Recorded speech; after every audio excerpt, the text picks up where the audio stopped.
สวัสดีพี่น้องปองป่ายเนาะมื้อนี้ก็ถือว่าพากันมาแวน้องหลวงเนาะเมืองเมืองส้นเนาะน่าสิเป็นน่าจะขึ้นกับเมืองส้นนี่แหละเพราะว่าเราก็บ่ฮู้ข้อมูลหลายปานใดเนาะฮู้แต่ว่านี่คือน้องหลวงโอ้เป็นน้องที่กว้างที่ใหญ่ที่สุดพี่น้องเอ้ยใหญ่ที่สุดเลยแบบจนซ้ำทะเลหน่อยนะพี่น้องน้องหลวงเนาะตำนานมันมีตำนานของพระแดงนางไอและมาเล่าให้ฟังในที่ตำนานเชียวมันมีน้องตัวนี้มันมีพญานาคบ่แต่ก่อนพระบาทมีพญานาคป้อมโตขึ้นมาเนาะป้อมโตขึ้นมาเป็นกระหอกเพื่อว่ามาเบิ่ง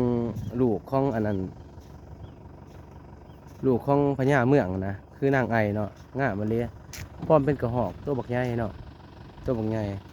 นางไอพอมาเห็นกระหอกเนาะเห็นกระหอกงามก็เลยอยากได้กระหอกนะเห็นกระหอกตัวสีแดงเนาะกระหอกใหญ่แล้วก็มีสอยข้ออยู่ข้อว่ะเป็นสอยข้อทองคำว่ะกระดิ่งคำมันเลยอยากได้นะ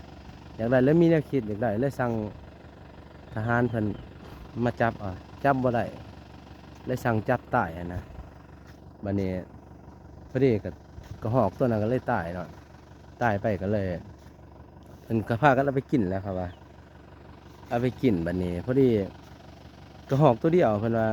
พากันกินเบิดเมืองจนบัวเบิดว่าซั่นมันโตใหญ่หลายเพิ่นว่าตามตำนานเราถามเขาอยู่นี่เนาะบัดนี้พอดีเอาไปให้กินเบิดในหมู่บ้านเนาะที่อยู่ในน้องตัวนี้ให้กินเบิดทุกคนแต่ว่ามีเฮือนเดียวบ่ได้กินก็คือเฮือนของแม่ไม้เนาะเพิ่นว่าเพราะว่าแม่ไม้ตัวนั้นจังเราไปใส่เราบ่เห็นเราในมื้อนั้นมื้อเขาเอาศีลไปให้เนาะก็เลยจังว่าบ่ได้กินจังว่าพญานาคก็เลยเครียดนะบัดนี้เนาะปู่ว่าลูกตัวเองตายที่ว่าปลอมตัวมาเป็นกระหอกว่าเบิ่งนางไงนะแล้วถือเข้าขาเนาะพญานาคก็เลยหูว่าลูกคนตายก็เลยพอดีเครียดแห้งเนาะก็ถล่มเมืองนี่เลยนั่นก็คือเฮ็ดให้น้ำท่วมเนาะเรือเฮือนเดียวที่ว่าบ่ได้กินศีลกระหอกกันที่ว่าหลอดเนาะนั่นคือแม่ไม้คนนั้นเนาะตำนานของน้องอันนี้เนาะ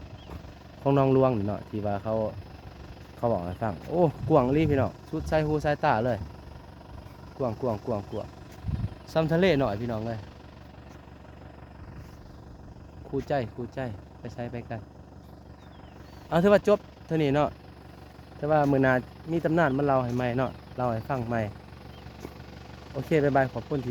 บใจทุกคนที่เขามาติดตามเด้อโอเคบ๊ายบาย